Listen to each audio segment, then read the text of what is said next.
Dis die Rockfight Rugby podcast. Welkom terug by die Rockfight Rugby podcast met Mike Potgieter. Mike, so lekker om Afrikaans te praat weer en welkom terug. Baie dankie. Ja, opgewonde. Die lang verwagte grootste wetywering is uiteindelik hier en opwindend.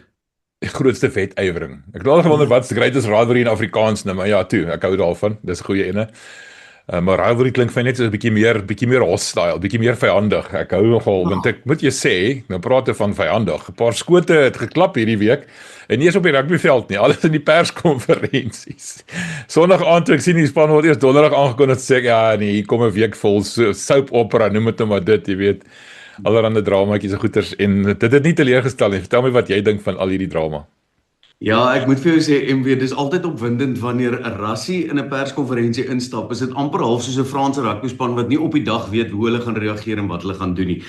Maar hy sorg vir geweldig baie opwinding en soos ek en jy ook nou al gesê het, die All Blacks afrigter Dave Rennie laat ook nou nie op hom wag nie. So die opwinding is daar en ek hoop nou net al hierdie opwinding wat van die veld af plaasvind in terme van spanne wat laat aangekondig word, hier en daar wat daar goeters gesê word van rassie se kant af, waar hy sê nee, dit is omdat ons die allermeeste respek het vir Nieu-Seeland. Dan dink ek myself, hierdie is alles taktiek en strategie wat langs die veld gespeel word. So nou wag ons in spanning om te sien hoe gaan hierdie lang verwagte eerste toetsspanne lyk. Ek is opgewonde hoor. Maar kom ons ontleed nou 'n bietjie wat jy nou daar gesê het. Hierdie allergrootste respek wat hulle het vir Nieu-Seeland. So die ander kere wat hulle die span vroeg aangekondig het, hulle nie respek vir hulle gehad nie. Party daar sommer op maandag aangekondig. So waar is die respek toe gewees? Wat dink jy? Wat is die storie daar?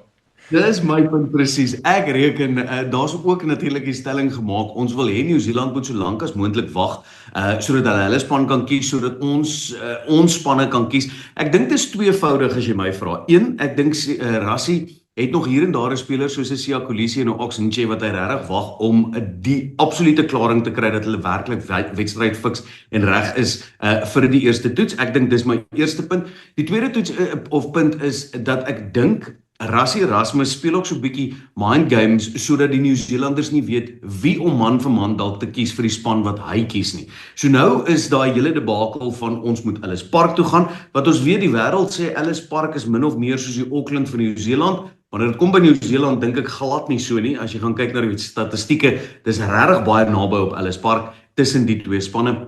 So ek dink dit is maar so 'n bietjie mind game soos die Engelsman sal sê wat Rassie Erasmus doen. Mind games? Rassie Erasmus? Nooit nie, Mike. Nooit gesien nie. Wow. Nee man, mense, ons maak dit 'n grap. Ons het die allermeeste respek soos jy net gesê het vir Rassie. Ons verstaan presies wat hy doen. Ons hou net daarvan 'n bietjie weet die spot te dryf daarmee. Tong in die kies so. Net te praat oor die feit as hy nou wag vir spelers wat beseer is en dit is 'n goeie punt daai, maar hy het nog altyd gesê as jy net maandag kan oefen, kan jy nie Saterdag speel nie. Nou hoekom nou hierdie skielike verandering? Dan ons het nou al hierdie diepte. Hoekom moet ons nou wag vir twee spelers wat dalk kan speel of dalk nie kan speel nie? Hoekom is daar's mos 'n paar ander wat net eenvoudig kan na vore tree en hulle plekke inneem of is dit nie so nie? Ek reken ja, daar is geweldig baie diepte. Ons het al herhaaldelike kere daarna verwys en iemand soos Paul de Villiers en ook Dion Fourie wat in die groep ingebring is, sit jy met geweldig goeie dekking vir iemand soos Siya Kolisi. Maar as jy gaan kyk na ons verwys na die planne wat van die veld gemaak word en die aksie wat gedeel word. Ek reken as jy gaan kyk na die grootheid van hierdie greatest rivalry, om 'n kaptein soos Siya Kolisi deel te hê en op die veld dra by tot die grootheid van die oomblik. En ek dink dit is hoekom Siya Kolisi regtig tot op die laaste gegee word. Kyk, hy is 'n goeie speler, hy is 'n goeie leier, maar ons het ook al gesien dat sy leierseienskappe deel is van 'n groter leierkorps in die Springbokspan. Ons sit met soveel ervare spelers wat enigiemand kaptein kan wees. Pieter Stef de Tooy onder andere by die voorspelers het gewys dat hy die leiersels kan oorneem. So ek dink nie dit het regtig te doen met Siya Kolisi se leierskaprol in die algeheel nie. Ek dink dit het te doen met die grootheid van die oomblik en om Siya deel te hê. Wanneer dit kom by Oxenche, ek dink Oxenche het al gewys, dit gaan meer as net die koek wat hy geniet en hy bring geweldig baie krag in die skram en ons weet dis een van die groot strategieë by die Springbokke. Ja, kyk, natuurlik Ox is altyd jou eerste keuse, maar ou soos Gerard Steenkamp het die meeste geel kaarte afgedwing in die skrams in die URC 4K. So dis 'n goeie, weet ou wat dalk en hy's baie beweeglik soos Ox. So broer, ek is heeltemal seker en ek nou mooi gaan seker maak oor die skedules. Die All Blacks kondig hulle span donderdagmiddag aan net voor die Springbokke hulle span aankondig. So dis nie as Dave Rennie nou enige insigte gehad het. So hy gaan nou seker 'n bietjie blind ingaan, maar soos my altyd sê, ons fokus op onsself Ons fokus op ons eie sterkpunte, weet al daai ou klisjées, so dis seker maar die waarheid. Die punt wat ek probeer maak is die groter kwessie wat hier uitgekom het, is die feit dat die Rassie het na bewering besluit om nie met die skeieregters te vergader hierdie week nie. En ons weet net die nuwe reëls van Wêreld Rugby sê as al twee afrigters nie instem nie, dan kan daar nie 'n vergadering wees nie, nommer 1. En as daar 'n vergadering is, moet al twee afrigters in dieselfde vergadering wees en dit mag gedink 15 minute lank wees of iets. En toe het Rassie nou maandag gesê, ja, hulle moet nou noodgedwonge met die pers praat en hulle moet nou praat oor die goedes wat hulle bekommer, soos die feit dat hulle sê die spel word stadiger gemaak en alles. En toe kom Dave Rennie en ek sê ronde 2 van hierdie bekgeveg en hy sê nee, wat Rassie, jy het gesê jy wil nie die meeting hê nie, so die vergadering hê nie. So dis 'n bietjie 'n kwessie van die wat noem hulle dit, die pot calling the kettle black. Wat is dit in Afrikaans? Jy weet wat ek bedoel. Nou ja. Wat dink jy van daai deel? Is daar enige meriete in die feit dat Rassie nou die pers gebruik om hierdie sake onder die aandag van die skeieregters te bring? En weet jy, ek dink die pers word baie keer van voor en die opbou van hierdie greatest rivalry is die pers en die media al gebruik as so 'n bietjie van 'n enetjie vir jou, enetjie vir my. Ons weet wat die Nieu-Seelandse media en joernaliste en kenners ook natuurlik sê. Is so, weet jy, dit is altyd interessant oor hoe hulle gebruik word. En ek het jy so rukkie terug gesien op 'n podcast wat Rassie doen, Rassie getiteld, het hy gepraat, hy het altyd die media as die vyand gesien. En ek dink soos Rassie ervaring opgebou het met sy rol as hoofafrigter, as direkteur ensovoorts, het hy die waarde van die media gesien en besef, weet jy wat, hier is 'n ekstra taktiek of 'n pyl wat ek in my koker kan sit om so bietjie spanning te bou en die oppositie aan die raai te hou. En ek dink daai tipe besluite, Rassie is baie uitgeslaap. Ons weet hy ken die reëls baie goed. Ons weet hy het ook 'n uitlating gemaak en gesê hierdie nuwe ding oor hoe afrigters toegang het tot skeieregters gaan baie meer amok veroorsaak waar afrigters in die media gaan uitspraak lewer teenoor skeieregters. Rassie is hy's uitgeslape. Hy weet presies wat hy sê, hoekom hy sekere goeie sê. En ek dink Rassie Erasmus is so bietjie besig om skaak te speel, dit terwyl Dave Rennie dalk checker.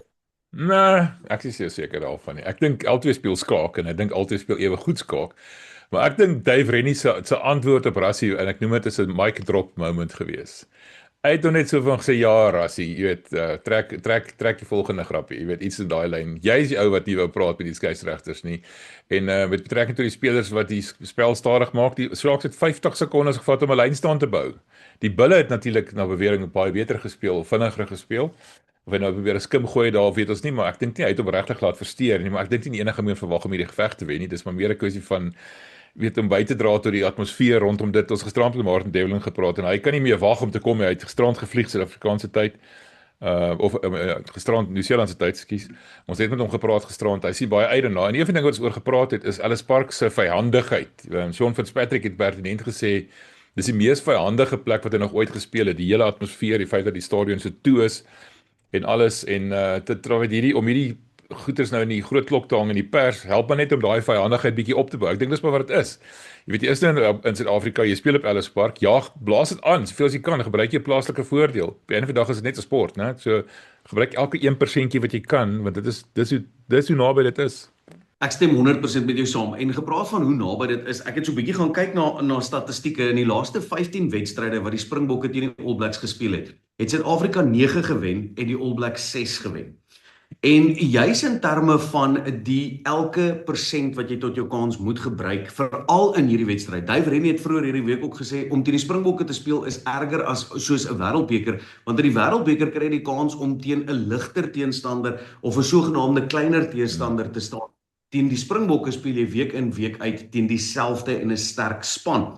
Maar as jy gaan kyk na die sogenaamde stelling juis wat gemaak is in die media oor die Springbokke wat dinge stadiger maak, jy het nou verwys in terme van die tyd. Jaco Peyper is deel gemaak van perskonferensies waar hy gesê het 30 sekondes is wat jy het om die lyn staan en 'n skram en al daai goeters dan nou te begin bind en te vorm. Maar as jy gaan kyk na die 352 punte wat die Springbokke op Ellis Park aangeteken het teenoor die 328 wat die All Blacks aangeteken het in hierdie afgelope 15 wedstryde, dan is dit regtig baie naby en dat daai 1% dalk die verskil gaan wees. En ek moet vir jou sê, ons praat oor spelers soos Oxenche wat sterk is, maar Gerard Steenekamp wat 'n baie goeie plaasvervanger dan nou vir hom is, want ek dink nie iemand soos Gerard is 'n plaasvervanger nie. Dis iemand wat in daai rol kan staan en nog baie goeie groot dinge gaan doen vir Springbokke in Suid-Afrikaanse rugby. Maar as jy gaan kyk vir man, dink ek dis juist daar waar ek juist die stelling maak. Rassie hou so 'n bietjie terug en Dave Rennie moet reageer op dit wat Rassie doen. Rassie gaan sy span aankondig, Dave Rennie gaan sy span voor Rassie aankom. So dis amper asof Rassie half daai 1% in die media gebruik om te sê, gaan jy eerste, ek gaan wag, tipe van ding. Skeieregters word deel gemaak daarvan. Ek dink regtig dat daai 1% gaan die impak hê van dit wat langs die veld besig is om af te speel op die veld.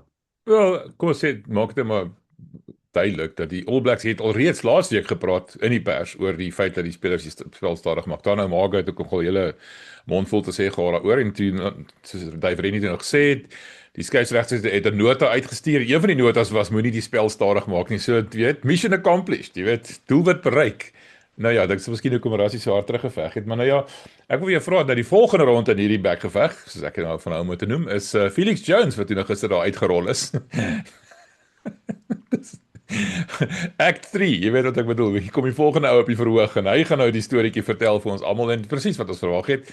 Ja, die All Blacks hou die ouens se bene op in die loskrams en die ouens kom in met 'n arm wat agtertoe gaan. En ons het gesien met Luke Jacobson teen Ierland, hy het 'n geel kaart gekry daarvoor. Klop goed wat hulle ook maar net die skeieregters se aandag op wil gevestig het. Nou wonder ek net by myself. Jy weet wêreld rugby wil die skeieregters beskerm. Hulle in met rede, die ouens kry doodstrygemente en alreeds dis absolute brute daarin. Maar die oplossing wat hulle nou uitgedink het om die ding nou te benader. Dis nou regtig die een ding praat van skiet jouself in die voet. Want ek dink jy dat hierdie ding mooi deurdink nie. Kyk wat gebeur nou. Nou word die skeieregters meer op die voorgrond geplaas in steede van dat hulle minder aandag op hulle het. Ek stem 100% met jou saam en ek verstaan daar's reëls in sport ingebring veral in rugby om spelers te beskerm. Daar is reëls en strategieë en goeders gebruik om skeieregter te beskerm soos jy regtelik ook nou sê. 'n Doodstreigement vir 'n skeieregter te gee oor 'n sport wat soos jy nou ook gesê het, dit bly op die einde van die dag net 'n sport. Maar dit sê ook vir jou hoe ernstig wêreldrugby hierdie ding sien. Maar ek weet nie of hierdie die regte beslissing was nie. En Rassie Erasmus het juist gesê, dit gaan nou beteken dat skeieregters meer in media bespreek word, want ek as afrigter kan nie nou na jou toe gaan nie. En hier het Rassie dit nou gewys. As ek sê, sorry, ek gaan nie met jou praat nie, dan mag die ander afrigter nie met jou praat nie. So ons moet eintlik nou ooreenstem. Dit bring nog meer vrae, want dit bring nog meer strategie in by die spel wat langs die veld gespeel word. En ek stem met jou 100% saam. Ek dink nie wêreld rugby het soos Rassie ook gesê het hierdie ding heeltemal mooi deurdink nie en dat hulle amper half nou die Argentynse wedstryd teen Nieu-Seeland, as ons kyk wat met die afrigter van Argentinië gebeur het met die skorsing wat hom gelê het, amper half dit gebruik het as die laaste kersie op die koek of die deurslaggewende faktor vir hierdie reël wat so vinnig geïmplementeer is. Ja, dit was die nommer 10 wat die skorsing op die hels geloop het. Maar Contepony was gelukkig om net af te kom met 'n waarskuwing, maar nou ja, dis 'n ander storie. Nou wat interessant was wat Felix Jones gesê het is die feit dat hy die terugvoer wat hulle gekry het van die URC spanne af. Die Sharks, die Stormers en die Bulle. En dit was redelik gelyk en ek lees nou hierso, die eerste ding was die tucked shoulders going into the breakdown, wat hulle skouer laat sak en dan gaan hulle in. Dis sekerlik, ek is nie heeltemal seker daarvan nie, hoe wettig of onwettig dit is nie. Ander een is hulle draai hulle arm om, die arm wat nie bind nie. En dan het hulle hom agter sy voor hom. Dis wat ek nou net van verwys het as ek dit reg verstaan van Luke Jacobson. En dan die ander ding natuurlik hulle lig die voete en bene op en die Bulle het 'n paar keer 'n lyn staan gehad wat hulle nie kon klaarmaak nie omdat hulle bene opgelig is in die loskrams en die skeieregter het nou wel geblaas, maar dit het die momentum verwyder. En natuurlik 'n paar ander klein tegniese goedjies soos Cody Taylor wat 'n fop tikskoppie geneem het en alles. Ek weet nie hoe wettig dit is nie. Ek is so weet op hoogte van sake met die reëls nie, maar ek sien nogal 'n Marite en wat Felix gister gesê het in die sin van dit is nogal goed wat nogal geplaai daar en ek weet hy Rennie het die woord brutality is vir hom 'n baie belangrike ding. Hulle moet baie meer brutaal wees en baie meer fisies wees anders gaan hulle tweede kom teen die brutale Suid-Afrikaners noem dit maar dit. Maar as dit dan 'n grens begin oorskry, dan weet ek dan nie so lekker nie. Wat dink jy? Ek stem 100% met jou saam. Dis amper soos daai gesegde van 'n wit leentjie is nog steeds 'n leentjie.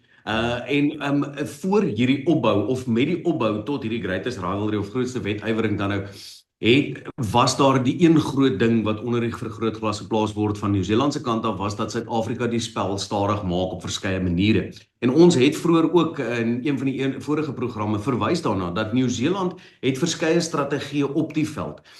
Ek wil jou terugvat na iemand soos Richie McCaw toe. As jy onthou op sosiale media was daar soveel spot gedryf met die een foto wat Richie McCaw deur 'n hek beweeg, of al daai tipe goeters by 'n loskram ensovoorts. So dit is nog altyd een van Nieu-Seeland se sterkpunte, is om die kleiner dinge te kan vervolmaak, amper half soos 'n kulkunstenaar wat sê kyk bietjie hierso en dan doen ek ietsie anders hierdie kant, dan fokus jy nie so op hierdie ding nie. En dit is ook 'n strategie om die wedstryd te ontwrig, soos wat Felix hulle verwys het na. As ek op my doellyn is en ek kan dit regkry om 'n strafskop af te staan eerder as om 7 punte af te staan, dan gaan ek mos na my sterkpunt toe speel en liewer 'n oortreding begaan as wat ek 'n 3 afstaan. En ek dink dis waar Nieu-Seeland baie skerp en baie slim is. En ek dink Suid-Afrika het amper half ons eie DNA of blou druk gevat van wat kan ons doen om dit te kan doen sonder om oor die reëls te gaan. Ou moet onthou, Rassie Erasmus ken die reëls baie goed. Dis die tweede keer wat ek nou daarna verwys. En hy sal ook daai spelers coach in terme van hoe om sekere dinge uit te wys en hoe om sekere dinge te hanteer teenoor Nieu-Seeland. Interessant ding wat Felix Jones gesê het, en ek praat weer terug na die brutaliteit en die snaakse tegnieke, weet die manier hoe hulle inkom met die skouer en alles. En hy sê, dis iets wat hulle doelbewus doen. Want hy sê, hy het al teen spanne afgerig wat hy Rennie voorheen afgerig het, soos Australië en Glasgow Warriors en al die. En dit was nie so in daai tyd nie. Dit wat hy nou sien is iets niets wat hulle doelbewus doen. So die feit dat hulle skouer laat sak en weet daai arm omdraai en alles, dit is doelbewuste goeters. En ek weet, dis een ding om 'n strafskop af te staan as jy dalk 'n 3 kan verhoed. Dalk selfs 'n geel kaart op die lyf te loop. Dis fyn. Dit is aanvaarbaar. Maar as jy begin om 'n bietjie veilspel in te oefen amper, né? Dit sit nie lekker in my, met my nie. Maar as ek iets doelbewus inoefen, wat ek weet daar so 'n bietjie van 'n grys area met die reëls, dan stem ek saam. Dit sit so 'n bietjie dwars teen die krop. En ek dink dit is waar 'n ou moet regtig. Ek wil nou amper sê, weet jy wat, en dis daar waar hierdie tipe wedstryd as gevolg van die grootheid van die wedstryd bevraagteken word oor hoe dit gespeel word. En ek weet daar's baie keer wat ons gesê het, jy kan nie te veel lees in die provinsiale wedstryde teen die Stormers, die Sharks en die Bulls wat gespeel is nie. Maar die All Blacks het die geleentheid gekry om hierdie tipe goed wat hulle van die veld af oefen in wedstrydsituasies uit te oefen en te kyk hoe word dit geïnterpreteer deur die skeieregter. Daar's 4 skeieregters aangewys vir die toetse tussen Suid-Afrika en All Blacks. En ek wil myself weer verstout, 2 van die 4 was nou betrokke gewees by van die wedstryde wat voorheen gespeel het. Ek praat onder korreksie. Maar dit gaan die All Blacks daai geleentheid gee om te kyk hoe interpreteer die skeieregter hierdie tipe goed wat ingeoefen is. Ja, Amos Kelly was klaar daar, Carl Dixon was klaar daar. Ek dink hy blaas die laaste toets in Baltimore, maar hy het 'n skokkende wedstryd gehad teen die Stormers. Nee, kyk, ek het 'n video gereep gesien waar daar in 'n een lyn staan 6 oortredings was van die All Blacks wat hy misgekyk het. 6. En ek bedoel, dit is reg voor jou ou, maak op jou oë, kind of 'n ding. Maar nou ja, kom ons los dit daar. Ons praat 'n bietjie oor die manier van speel. Nou ons weet die All Blacks, ons het nou ons ding uitgedink hier op Lekker Rugby Pod, 'n megafoon. Barry Jones se CPR, carry passes en rucks, dat hulle so baie vinnig hardloop en die hele tyd die bal in die gang hou en alles. Die Springbok aan die ander kant het 'n baie meer van 'n skopstyl ontwikkel, maar wat interessant was, is byvoorbeeld die bulle wedstryd, het die bulle wat ek op kon optel net 2 keer geskop. En ek praat van contestable. Wat is contestable in Afrikaans? Ek bly vergeet. Maar jy weet wat ek bedoel, jy skop om jy hoop om jy skop te kan terugkry. Net 2 keer. Terwyl die Stormers 7 keer geskop het en 6 keer die bal teruggekry het. Nou wonder ek of Rassie dalk vir Johan Ackerman gebel het. Hoorie, ek sou vir jou Elderig en vir Johan Groblaar gee as jy nie gaan skop vir daai wedstryd nie. Kom ons hou die ek maak net 'n grap, mense. Ja. Kyk, ons het al so 'n bietjie tong in die kies gesê ook. Ek is seker al die afrigters van hierdie sogenaamde toetsunies, dan nou in die Stormers, Sharks, Bulls en die Lions, wat natuurlik die kontaknommer van Rassie Erasmus het op hulle fone. En ek is seker hulle sou met mekaar gesels het en gepraat het tot opbou of wat 'n mens kan leer of waarop 'n mens kan fokus. Ek laat my nou regtig nie vertel, iemand soos Rassie sou dalk vir Johan Ackerman gesê het, hoor die karnuffel hulle so 'n bietjie, maak dit lekker fisies, dien die blou kolle toe. En weer eens, soos hulle in politiek sê, I can neither confirm nor deny dat hierdie tipe gesprekke plaasvind. Maar ek dink tog, daar is geval gewees as jy gaan kyk na die 3 verskillende wedstryde sonder die haie in terme van die kondisies waar die All Blacks regtig indrukwekkend in nat kondisies gelyk het en die bal nog steeds soos hulle sê die CPR toe kon pas en dit regtig effektief kon toepas. Wanneer jy kyk na die Stormers se wedstryd, ja, baie meer geskop en daar was werklik vir my ook soos jy sê, die balle is teruggewen wat die All Blacks onder geweldig baie druk geplaas het, posisioneel in die veld, maar ook dit was amper half asof hulle wedstrydplan moes aanpas in terme van die spelers wat gekies was. As jy gaan kyk na die bulle, dis baie meer fisies, die intensiteit in terme van 'n voorspelergroep wat gespeel is teen die All Blacks is amper half baie nader aan wat jy kan verwag met die Springbok tipe wedstrydplan in terme van voorspeler oorheersing, vaste fasette druk ensovoorts. Ons sit in 'n bevoordeelde posisie waar ek dink as jy gaan kyk na die geweldige groep keuses wat hulle kan maak en dis nou rassie uit die agterste 3 uit. Ons spelers is baie goed onder die hoë bal. En die manier hoe die up en under soos hulle van 'n skramskakel mos nou sal skop in Engels, tyd gee vir baie vinnige ratse agterspelers van die Springbokke om onder die bal te kom om jouself 'n kans te gee om die bal terug te wen. Dink ek is 'n strategie wat regtig goed afbetaal vir die Springbokke. Ek weet nie of 'n wedstryd teen die Bulle die All Blacks so bietjie daarvan sal afhaal nie. Ek dink as jy gaan kyk na die moontlike span wat ek dink gekies kan word deur iemand soos Dave Rennie, ek dink Nieu-Seeland het genoeg skietgoed om onder die hoë bal verdediging te kan wees, maar ek dink die Springbokke is daai 1% waarna ons vroeër verwys het dalk nog bietjie beter onder die hoë bal. Ja, nou, die tweede helfte teen die Bulle was 'n ander storie as die eerste helfte. Die Bulle het duidelik 'n plansverandering gehad daar in rustyd en toe eintlik was dit 19-11 tot die hele einde toe daai laaste 3 gedruk het. So die tweede helfte was 26-19 vir die All Blacks. Wat het die Bulle anders gedoen? Wat dink jy wat dalk die All Blacks so 'n bietjie blootgelê het daar? Yes, ek wil vir jou sê, miskien het Pieter Stef de Tooy daar in die kleedkamer ingestap en gesê as jy bang is kom af dat ons jou vervang. Ek weet nie. Weet jy, ek het die wedstryd gekyk en ek het ook gedink dis 'n heeltemal 'n ander span in terme van die druk wat hulle toegepas het op die All Blacks. Dit het vir my ook gelyk op verdediging waar die Bulle baie vinniger opgekom het teenoor die All Blacks se aanskiet, want een ding wat ek opgetel het is presies soos wat julle ook na verwys het. Die All Blacks speel verskriklik goed op die skouer en hulle kry dit reg om 2 verdedigers baie keer in te trek in 'n kontaksituasie in. En ek dink dis die verskil wat die Bulle gedoen het in die tweede helfte. Hulle verdedigingsplan het heeltemal anders toegepas as in die eerste helfte. En ek dink dis iets wat die Springbokke dalk na sou kon kyk. Kyk en ek dink so 'n ouers wat ek dink vir ons gewys het hoe die All Blacks kwesbaar is Deandre Rudolph. Wat op die afbreekpunte meegeding het, nee. Dis wat jy wil hê. En dit sê vir my Fetcher. Ja. En as ek praat van Fetcher, dan dink jy Paul de Villiers, Dion Fourie. So kom ons praat bietjie oor ons span wat nou eers donderdag aangekondig gaan word. Kom ons neem aan Ox is reg en Sia is reg. Net vir die kom ons neem aan hulle is nie reg nie, want ek vermoed hulle gaan nie wees nie. Begin by die voorspelers, die voorry. Wie is jou voorry? Yes, weet jy, ek moet vir jou sê, ek dink Steenekamp het gewys hy is 'n absolute staatmaker. Ek dink Marx sal definitief haker wees. Yes, en dit gee jou juis met verwysing na daai Fetcher, daai vierde losvoorspeler rol wat Marx dink ek kan vertolk. Op vaskop is ek nog so bietjie 'n vraagteken oor. Ek dink om in 'n eerste toets iemand soos Wilco of so dalk daarin te sit. So ek dink iemand soos Wilco ek dink dit sal 'n voorry wees. Slotte dink ek sal jy altyd vir Eben Etzebeth daar wil hê. Ek dink hy bring daai fisiese eienskappe, die ervaring in toetse, dink ek sal jy definitief daar wil hê. Ek sal hom nou nogal saam met iemand soos 'n Loot of so wil begin, laat jy 'n X-faktor slot dalk van die bank afbring. En dan jou losvoorspelers, Pieter Stef de Tooy, ek sal vir Paul de Villiers daar sit en ek sal vir Wiese op 8ste man sit. Okay, so jou pak is Gerard Steenekamp. Ons neem aan Ox kan nie speel nie, né? Ek dink as Ox beskikbaar is gaan hy speel. Malcolm Marx en jy sê Wilco en dan Eben en Loot en dan Pieter Stef, Paul de Villiers en Jasper Wiese. Nou my vraagteken is, ek dink Wilco is te stadig vir die tipe spel wat die All Blacks wil speel. Veral in die begin. Dan jy meer beweeglike vaskop nodig soos of Zachary Porter of Thomas de Tooy. Ek dink een van maar waarskynlik Thomas de Tooi wees, as jy my vra. Want hy's baie beweeglik. Ek sê ook Gerard Steenkamp as Ox nie kan speel nie. Marx is 'n dis die naam wat jy eers neerskryf.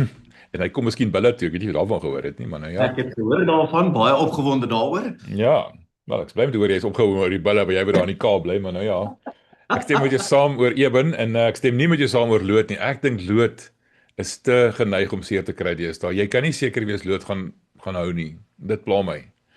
So my gevoel is ek dink Roan Orkeer gaan definitief aan nommer 5 wees. Hy noem ook die lyns, roep die lyn staan en alles. Ek sê met jou saam as hy nie kan speel nie.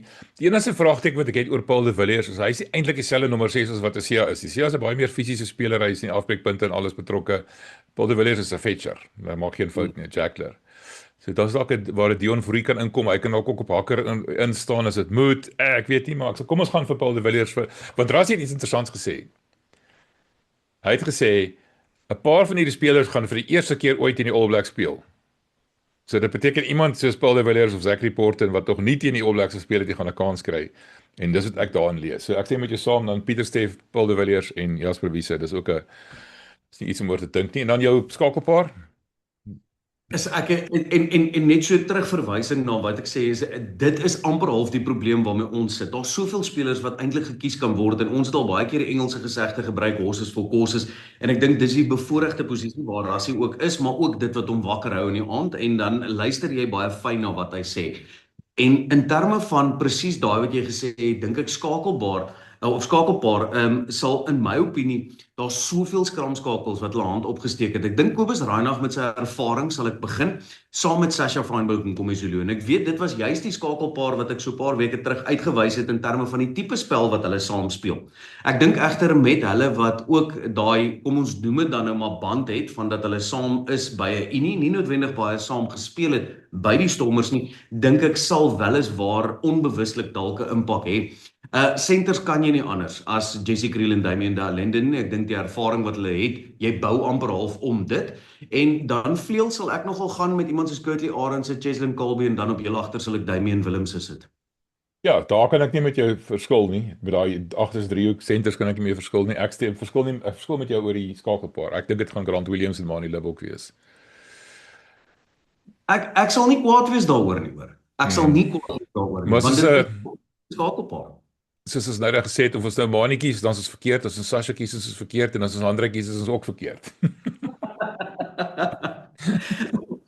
Weet jy wat, ek gaan nou 'n verskriklike uitlating maak, MW, nee, en ek dink, iemand soos Handré Pollard is van onskatbare waarde in en om die groep, sy tipe spel wat hy bring, en jy weet, in die groot druk situasies, dit klink altyd vir my so mooi as die kommentator sê, in clutch situations, is Handré Pollard die een op wie jy kan staatmaak, veral wanneer dit kom by strafskoppe en stelskoppe. Hy het gewys, ja, hy is ook net mens, hy mis hier en daar 'n stelskop, maar dis asof iets gebeur by iemand soos Handré Pollard. En ek dink as jy gaan kyk na die wedstryd, ek dink nie hierdie gaan weghol wedstryde wees nie. Dit gaan 'n baie naby stryd wees, dit gaan 'n taai stryd wees, en ek dink meer dikwels as wat ons dalk wil erken, gaan dit kyk, as jy gaan kyk na die geskiedenis tussen hierdie twee spanne, met 'n 3 punte of 'n 5 punte dalk 'n verskil wees. En dan wil jy staat maak op iemand wat jy weet op die bank is, wat ook vir jou natuurlik kan dekking gee op binnesenter en op loskakel, en dan's Handré Pollard dalk nie 'n slegte plaasvervanger of X-faktor speler wat jy later opbring nie. Of Sasha van Wyk kom so. Hy kan ook heel agter ook gaan speel. En dan skryf Willem se 12 toe, of jy skuif Sasha op 10, jy weet, en Willem se 12 toe, Monica gaan heel agter speel. Daar's baie opsies. Ons sal nie weet nie. Maar kom ons praat gou oor die bank. Jou reserve vooruit. En ek hou nie van die woord reserve nie, want hierdie is nie die reserves nie. Hierdie is nie die tweede beste spelers nie. Hulle is die volgende spelers. Dis wat ek bedoel. So wie is jou reservebank? Onthou Ox is nie daar nie, né? Hy is nie beskikbaar. Ek wil net sê met Ox nie daar nie. So weet jy wat, en as ek en jy sit in kopkrap oor hierdie, wonder ek hoe voel Dave Rennie.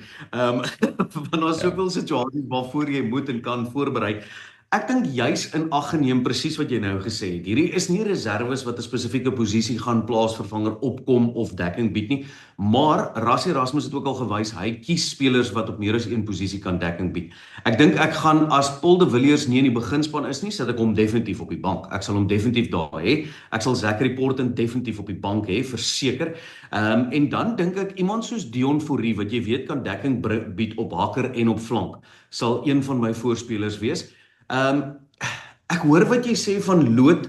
Ek sit en dink net die grootste bekommernis is ek is geneig in hoe meer ek daaroor dink is ek geneig om meer saam te stem. Iemand soos Roan Orkee gaan definitief in die beginspan wees en dan sal ek 'n Mostert of 'n Lood op die bank hê. Jy weet dis ervaring en dit is soos jy spelers sê wat jy dalk goeie 30-40 minute uit kan kry. So en dan as Grant Williams in die beginspan is, sal ek definitief vir iemand soos Kobus Reinagh op die bank ook hê.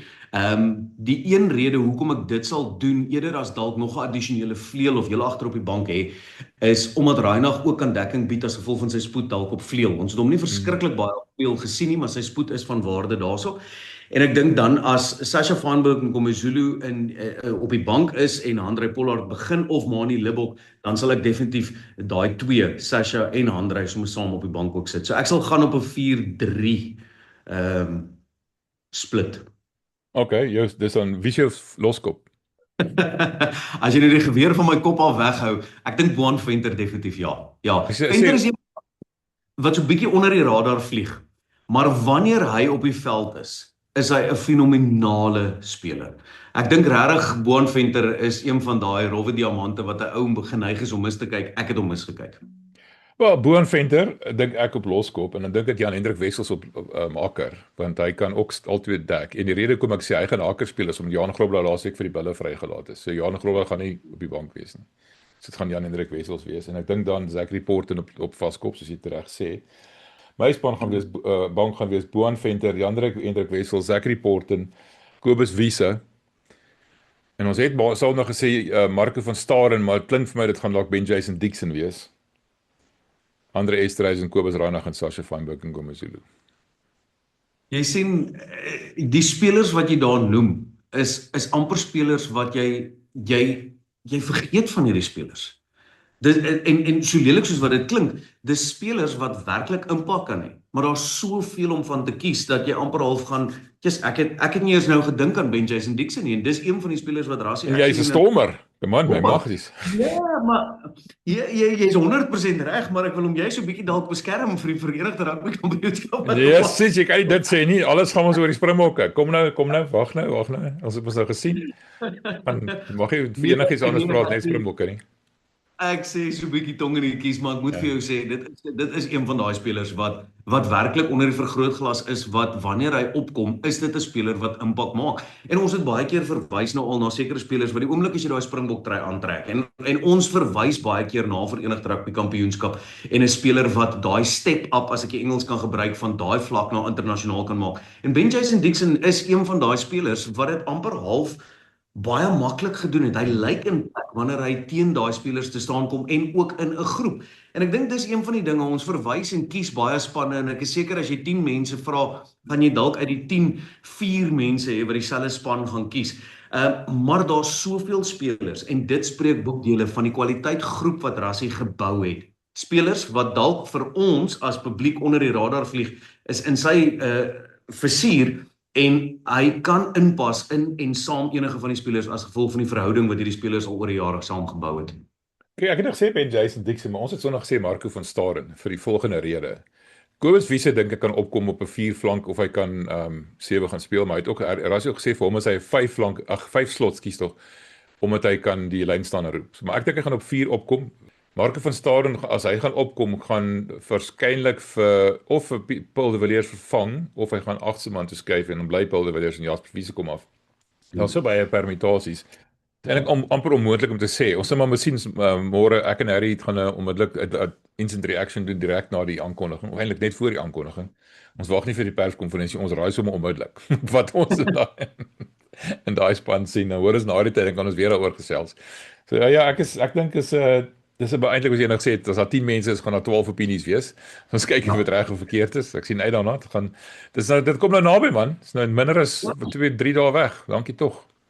Ja, ek sê jou lang verwag en ek dink die groot ding wanneer dit kom by spankeuse spelers wat gebruik gaan word, is die grootste vraag, wat is die tipe wedstryd wat Rassie Erasmus gaan wil speel? Gaan ons 'n nuwe taktiek sien in terme van dat iemand soos Rassie Erasmus dalk net in Dave Rennie se stryk trap van om die spel vinniger te maak? Dit gaan dalk meebring dat daar ander tipe speler gekies word voorlangs in die voorspelergroep. Dit gaan dalk meebring dat daar 'n bank gekies gaan word wat meer veelsidig is as wat ons verwag. En ek dink dis die grootste vraag is, wat is die tipe wedstryd wat Rassie Erasmus gaan speel? Gaan hy kyk na 80 minute of gaan hy hierdie eerste toets opdeel in 2 dele, 40 minute bomsquad sogenaamde impak gaan affekteer? Ja, ek dink natuurlik hierdie is die wedstryd wat die Springbokke die grootste kans het om te verloor. Vir die eenvoudige rede, die All Blacks het nou 'n hele paar opwarmingswedstryde gehad. Hulle het 'n paar gaatplekke uitgesorteer en dit is maar eerlik wees, elke wedstryd wat hulle gespeel het hulle beter gespeel as die vorige een. Terwyl die Springbokke lanklaas gespeel het, baie van hulle het nog glad nie gespeel nie, soos Sia het 'n bietjie opgewees vir 'n rukkie, maar hy's weer af. Hy het nie een van die ander toetse gespeel nie. As hy kan opkom, ek is bekommerd oor die geroesheid faktor 'n bietjie, maar ek dink as die Springbokke eers al verloor is die eerste wedstryd, as hulle eers hulle ritme begin vind, dink hulle gaan hulle nie gekeer kry nie. Dis my gevoel. Ek dink die Springbokke gaan hierdie reeks ten minste 2-1 wen, want ons tel nie Baltimore nie, is nie vir my 'n toets nie. Ek stem 100% met jou saam. My telling is op 2-1 en ek dink nie dit sal die slegste ding wees as ons die eerste toets, alhoewel ek wil hê ons moet die eerste toets wen. Kyk, daar sal niks vir my lekkerder wees as ons hierdie greatest rivalry op 'n wennoot kan afskop nie. Maar ek dink nie dit gaan die slegste ding wees sou ons vasval in die eerste toets nie. Nou dit klink nou jy soos 'n afrigter wat dalk so 'n bietjie verskonings voel in 'n soek vir 'n perskonferensie en probeer opmaak sou ons verloor dan soos almal soos nee dis nie te sleg nie, dis nie sleg nie. Ek wil hê ons moet wen. Ek glo ons het die spelers en die strategie om te kan wen. Ja, ek hoor wat jy sê in terme van die geroesheid. Ek dink egter as jy gaan kyk van die veld af met oefeninge en so voort, ons het al daarna verwys op, die Springbokke is baie lief daarvoor om soos hulle in Engels sê live contest in scrums, lynstaande, wedstrydplanne en so voorts uit te oefen. So die geroestheidfaktor in terme van wedstrydervaring, ja, definitief. Ek dink wedstrydtyd onder die belt gaan dalk 'n rol speel by sekere van hierdie spelers, maar ek dink tog in terme van ervaring is die Springbokke nog steeds opgewasse. Ja, nee, dis waar. As jy die All Blacks speel afval, dan vat jy ook 'n volgende stappie. Gaan nou nog 'n hoër rad toe. Ek bedoel, dit is nou maar net so. So, jou voorspelling vir Saterdag nou, as ons nou moet draai, ons het albei gesê ons kan dalk verloor. Wat dink jy? Ek dink niks meer as 5 punte in hierdie wedstryd nie. Ek dink Suid-Afrika met 17-10. Wel, ek het nou net gesê niks meer as 5 punte nie, dan waag ek 7 punte. So kom ons sê, hou vir die 7 punte, 17-10 dink ek is die eindtelling. Is dit die Kaapse onderwysstelsel wat jy nou in die steek gelaat het daar met jou somme? Ek reken dit gaan 'n bietjie van 'n hoër tellings wees. Ek dink daar gaan 'n hele paar drieë gedruk word want albei spanne, ek vermoed gaan wees soos 28-23. Iets soos dit vir die Springbokke. My gevoel. Ja. Ek hoop jy is reg dat dit 'n aanskoulike wedstryd is. In my agterkop is daar iets wat net vir my wil sê, hierdie twee spanne, dis die eerste toets, die lang opbou tot the greatest rivalry wat dan nou hierdie naweek afskop, dink ek mag dalk so bietjie aan die senuwees knaag, en daarom dink ek dit mag dalk 'n laer telling wees in 17-10, maar ek hou van die 28-23. Ja, my argument is net dat die Bulle en die Stormers kon 3-3 druk teen die All Blacks. Baie waar. So, jy weet wat ek bedoel. Dis wat ek bedoel daarmee. Ja, ek dink daar is 'n bietjie van 'n kwesbaarheid wat iemand soos Rassie of Felix Jones of Tony Brown definitief nie gaan miskyk nie. Dis my gevoel. Terselfdertyd, ons verdediging is nie altyd so geolie soos dit moet wees nie. Dan Argentinië het redelik maklik 'n 3 teen ons gedruk met 'n offload, maar daarna het ons hulle vir 70 minute punteloos gehou. Hulle kon nie weer punte aanteken nie. En ek dink met Jesse Kriel daar, kyk, daai man kan hom maar vir jou verdedig. So ja, ek dink naby, maar 'n Springbok oorwinning. Ek hoop so, ek hoop regtig so en dan kan ons maar kyk wat gebeur in die Kaap. Ons sal volgende week weer gesels. Mike, baie dankie. Dit was lekker soos altyd. Waardeer jou tyd en dan maak ons weer so. Baie dankie en weer altyd 'n voorreg en altyd lekker.